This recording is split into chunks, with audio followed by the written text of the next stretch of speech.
Welcome back, or welcome if you're just joining us. It's the France 24 debate. We're talking about what to do about that migrant crisis. Italy's interior minister saying there could be 5,000 new arrivals each week. An emergency EU summit, the first of its kind, taking place this Thursday. We're in the company of Constance Le Grip, member of the European Parliament from the French UMP party.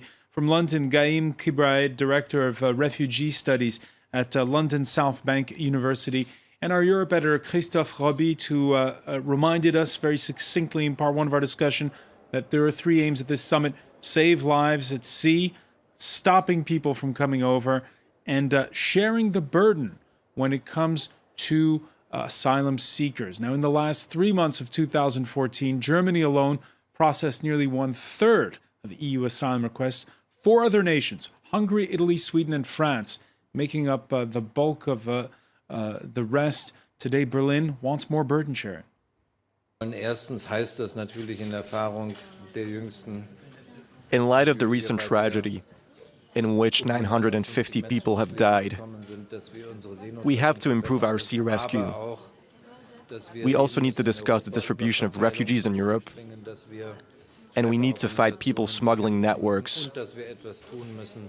We need to do something to help stabilize our southern neighboring states, especially Libya.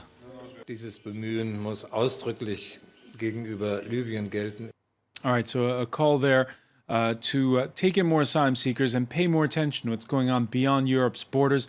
That call, though, for taking in asylum seekers may get little traction in a Europe where anti-immigrant sentiment is on the rise. Case in point, Britain, which is just 2 weeks away from a general election.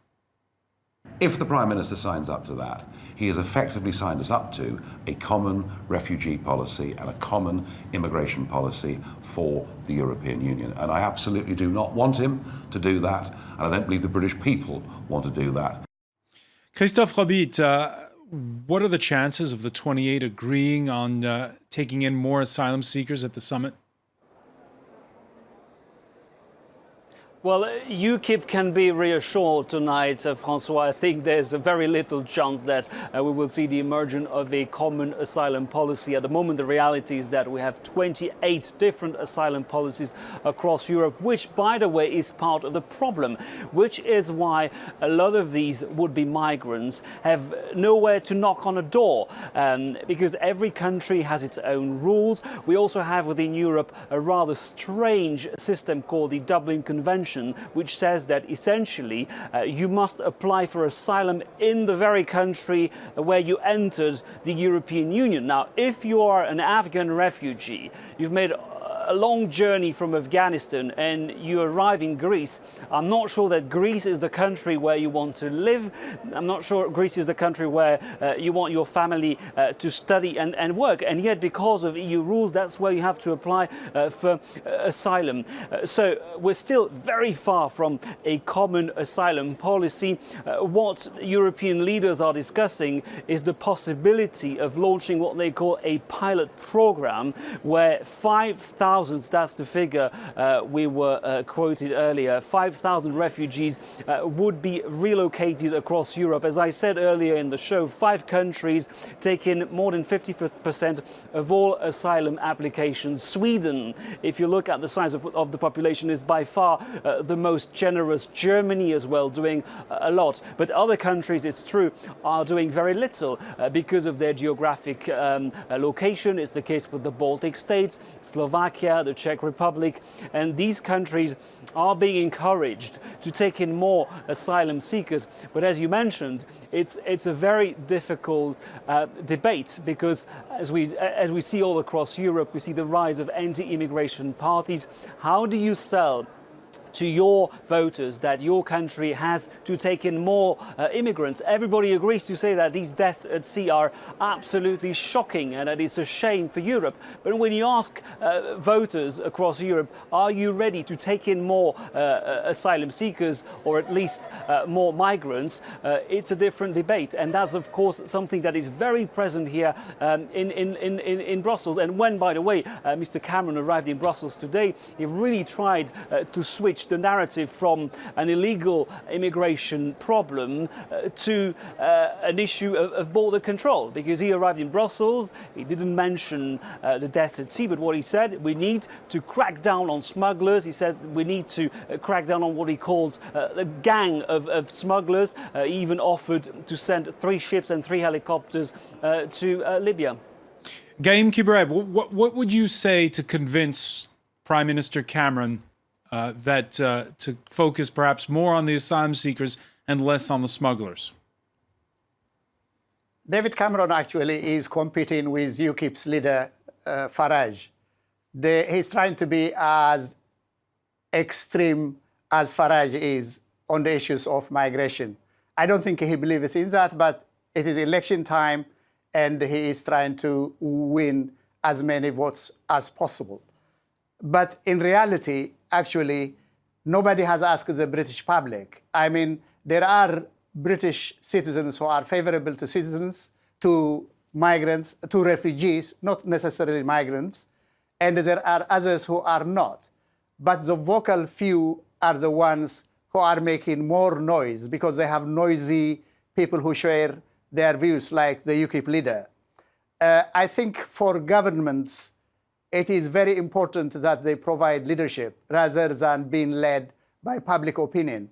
If a government is led by public opinion, then the positions they take, policies they adopt can become dangerous. I also realize that they depend on public opinion to stay in office. Otherwise, they will be thrown out of office. But they don't need to adopt an extreme position. If you look at the countries that are producing refugees, it's not because these people are in search of luxury. Look at Syria, the state it is in.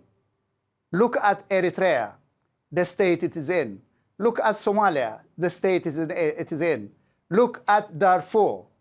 These are the countries, the regions that are producing refugees. What has the rest of the world tried to do in order to stem the flow at the source? Once they have left their homelands and reached Libya, there is no way you can stop these people unless you kill them. There was a time when Fortress Europe was the talk of the day. All Western governments got together and put in place quite rigorous border control regime.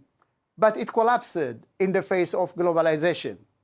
And there is no reason to believe that this new border control regime, which Cameron and his colleagues are trying to put in place, will succeed.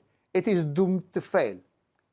In fact, what these leaders need to do is to take stock of the reality on the ground. Look at the possibilities. Look at the dangers, and then come to a solution that is based on compromise. Border control without stemming illegal immigration is impossible without having a channel of legal migration. The two have to go side by side. Now we're talking about immigration. Are all these people crossing the Mediterranean Sea migrants?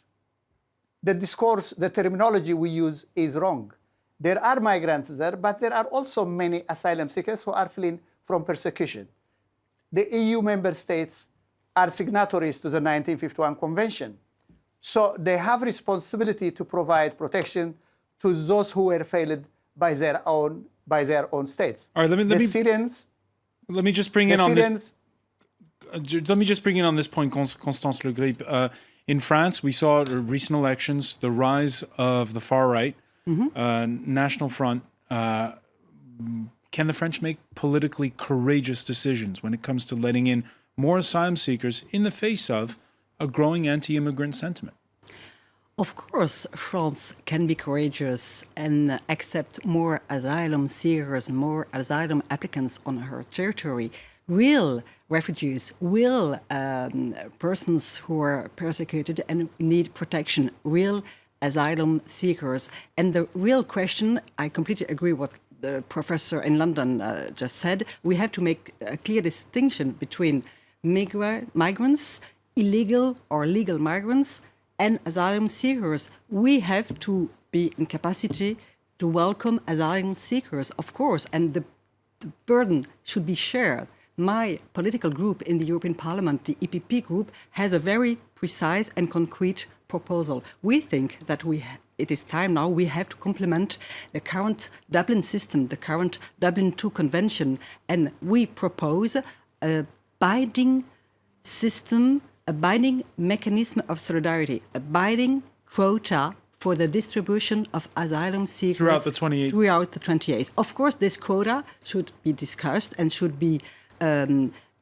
adapt to the size of the territory, of the population of each country, but we have to share the burden. It is not normal that a small number of European countries have the vast majority of asylum seekers, and we are in capacity to have more asylum seekers, real refugees, real persons who have the need of a real protection here on our territory. But it is different. This issue is quite different from the issue of being able to have all kinds of migrants, illegal and legal migrants, coming on our territory. Of course, that's what I said before. We have to reinforce our fight, the prevention against illegal migration, illegal economic migration, and have to try to be more efficient in the dialogue that we have with third countries, with the countries in Africa mostly, who are the countries of origin of all these illegal economic migration. All right, let's bring in now Claudio Borghi. He's with Italy's anti-immigrant Northern League Party. Thank you for joining us from Milan. I know your party has been very vocal over the fact that there has been such a huge number of would-be migrants landing on your shores over the past 3 weeks. What are you expecting from this summit? Will Europe share the burden? Well, I've heard some funny things on the debate so far. So, for example, I've heard the professors saying that it's very wrong that government should make things on the basis of public opinion. I informed the professor that this is strange thing called democracy. Means that the public opinion is the one that should rule what a government should do. Because the people that are in charge are the ones that should bring forward the will of the people, not the will of some technocratic entity that decide what has to do with the world because it's right or it's wrong. What we have to do at the moment, our humble opinion, is to consider this immigration emergency with a pragmatic approach. The pragmatic approach means, is it possible, in theory, for us to accept everyone? I mean, it's possible to consider unlimited flow of migrants into Europe. If the answer is no, and we believe that it is, so it's, then all the humanitarian approach ended. Because if we consider that we have a limited number of possible places that we can offer for people willing to enter Europe or to enter Italy for whatsoever, then we have to define what this number is. And once this number is reached, then we have to close the door.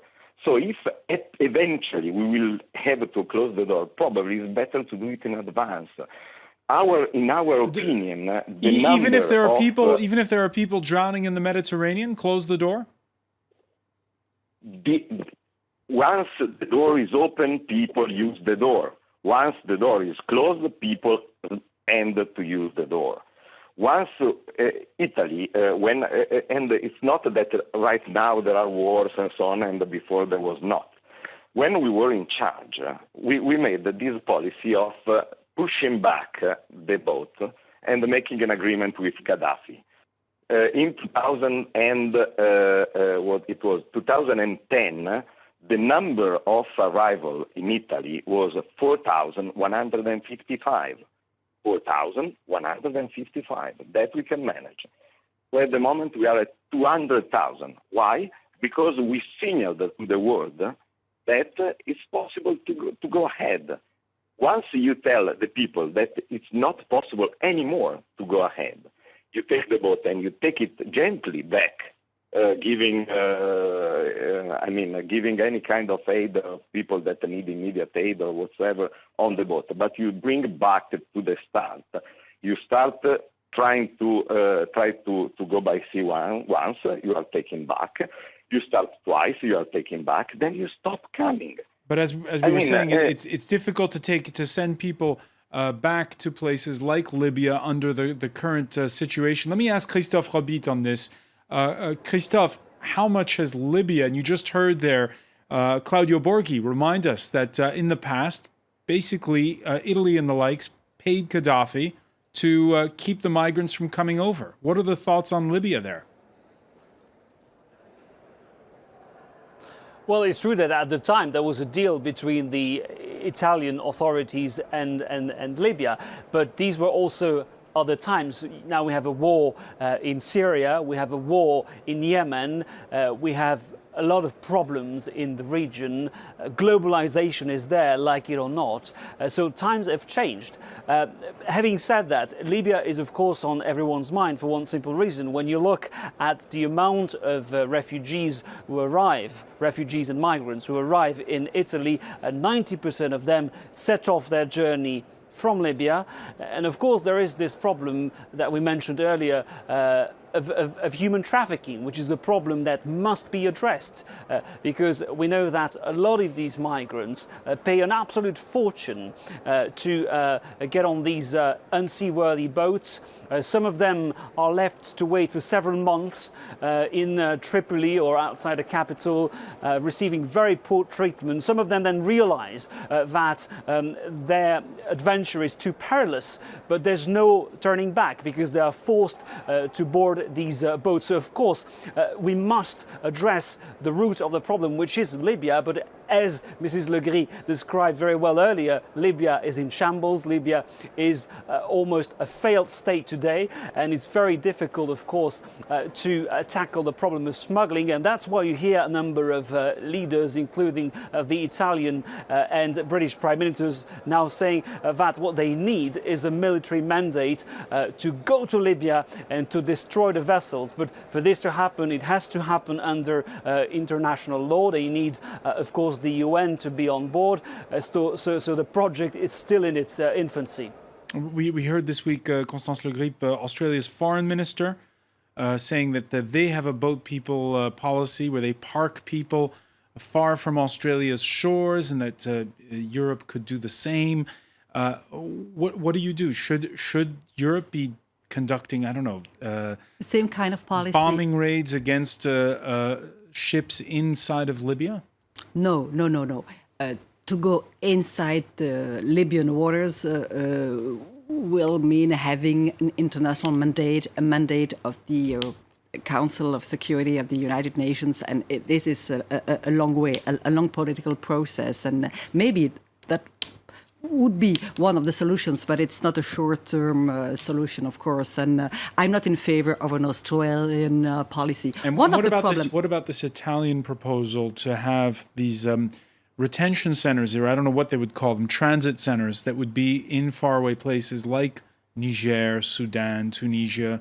That's why we have to build a real political dialogue with some important African countries. I just said that we need to rebuild a dialogue with the African Union. We don't hear the voices, the big voices of the African leaders. We don't hear the African Union on these issues. These issues concern the African Union, concern the important African leaders. We need to have a political dialogue with them because the roots of all this terrible mess and all these terrible tragedies is, of course, poverty, youth unemployment, and the lack of development in many African countries. Of course, there was the situation in Libya, there was the war in Syria, in Yemen, but most of the illegal immigrants come from countries where they have no future, not only or not mainly because of political reasons, just because they can't find the way of living, they can't find any job. So the roots are poverty,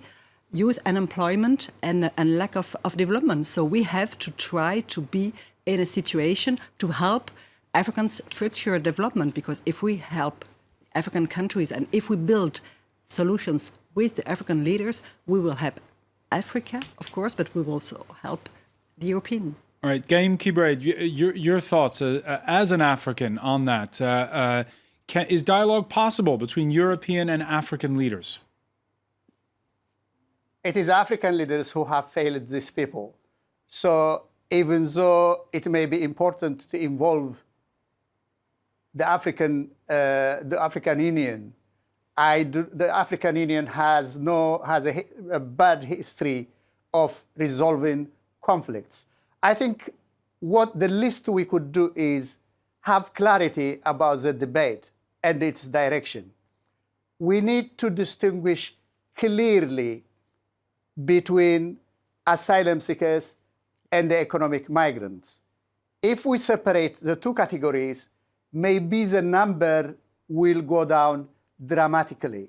And this question of illegal migration, asylum seekers have always migrated illegally. And the convention and the international human rights law provide protection to asylum seekers. They are not punished for entering a territory or a country's territories illegally. There is no other way of entering other countries in search of protection. So when Europe, the European Union leaders, adopt a generalized response by lumping together asylum seekers and immigrants, they are clearly violating the treaties which they are signatories to. I realize that the number of Syrians fleeing from Syria are many. But I think the world, if there is a political will, there is a capacity, if it is systematically handled, providing assistance to Lebanon, Jordan, Turkey, and then if there are few vulnerable groups, their resettlement can be organized in an orderly manner. The Eritrea is a small country, and no matter how many Eritreans flee, there are not many, and they can very easily be absorbed as long as there is a political will. It is a lumping together of thousands, hundreds of thousands of migrants and tens of thousands of asylum seekers together that is actually creating the confusion.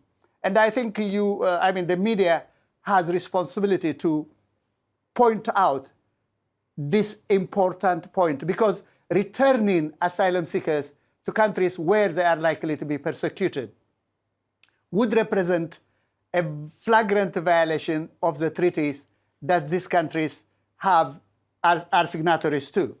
You know, the convention, the international protection regime, is the most advanced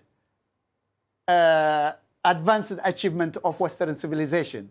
And these heads of states meeting now and deciding to stop all people coming to Europe amounts to eroding the principles and norms that have been built over 60 years. And that is disgraceful and shameful. All right, let me bring in on that point. Christophe Robit in Brussels. You've been to so many European summits on so many different matters. How much of a test for Europe is this summit? Well, like many summits, it's a test, it's a decisive moment, but we've been here before, and actually as we speak, the conclusions of the summit are being published. We understand that the Triton operation will see its resources, its financial resources, doubled to 6 million per month, which is still far from the 9 million that Italy used to spend on Mare Nostrum.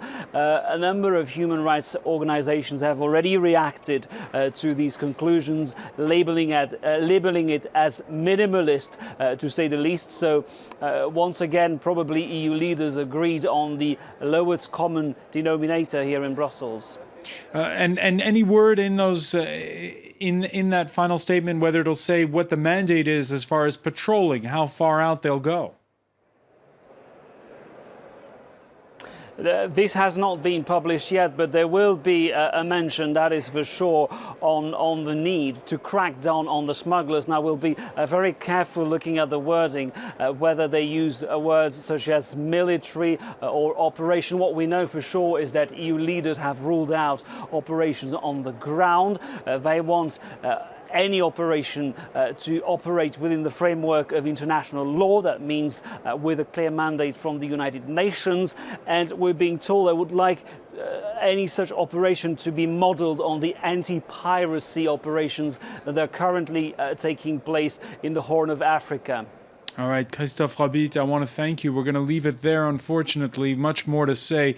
I also want to thank Constance Le Grip for being with us, as well as Gaim Kibread in London and Claudio Borghi in Milan. Thank you for joining us here in the France 24 debate.